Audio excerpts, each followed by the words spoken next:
Hi everyone, my name is Maria Ibinu and I am the founder and CEO of LifeFund. Story time everyone. One of my first jobs in Canada was as a bank teller, and it was there that I learned about the RESP. You see, growing up, I believed that my family was wealthy, and they were. We had everything we needed. But things changed at some point, and I found myself on a list of students who had to go home because their tuition had not been paid. That moment was a mix of embarrassment, anger, and frustration, especially towards my father, who never really explained what was going on with our financial situation. This experience warped my perception of money and trust. Many parents know that college is approaching for their children, but they often push the thought aside, hoping that the funds will come when the child is ready. But did you know that for Canadians, for example, Canadian students owe $23.5 billion in student loans? Many of these students come from less privileged backgrounds, immigrant families. And shockingly, only 55% of Canadian kids have an RESP, which is really shocking. And let's face it, without post-secondary education or training, young people often end up in low-paying jobs. While education loans can help, they also risk burdening students with debt. As parents, we have a responsibility to give our children a better start. I have heard some of my Caucasian friends talking about wanting their children to struggle so they understand the value of things. Hey, to each their own.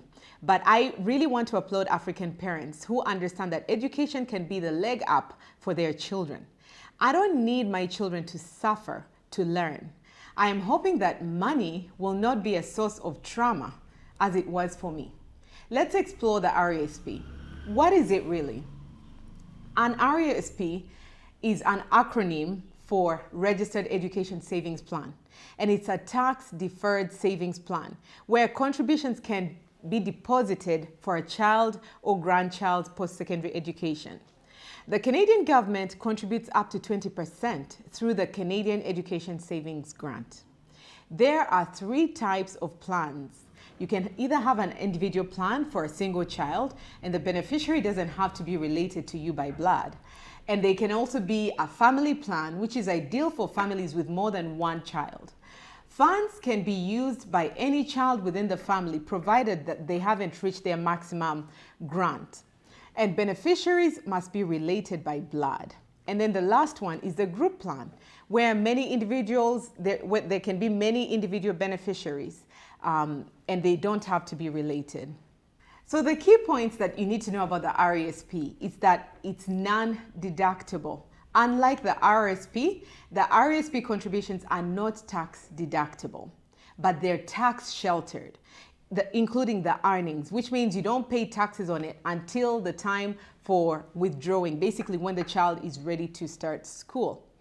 And then the contribution limit is $50,000 per child.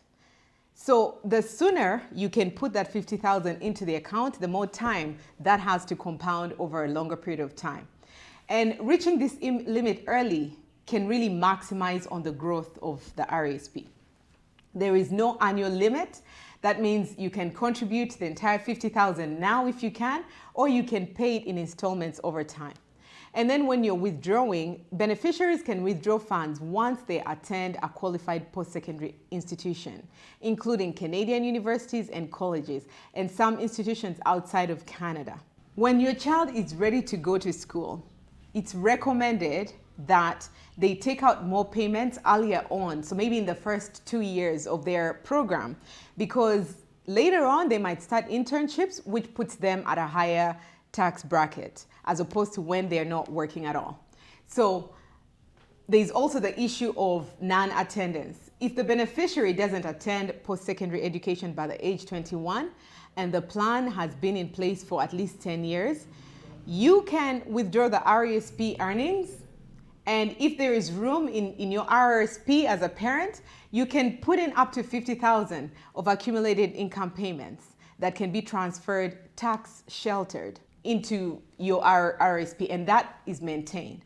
So to align within the 10-year period and the beneficiary's 21st birthday, it's important to establish an RSP before the child turns 11 years old. Otherwise, withdrawals may be delayed. I hope you've learned a thing or two about the RESP, and I want to hear from you. Do you have an RESP for your children? If you do, what do you like about it? And if you don't, what don't you also like about it? Please reach out and send us comments below, or send us even an email about any questions that you might have about the RESP. Thank you for watching, and let's ensure our children have the financial support they need for a brighter future. See you next time.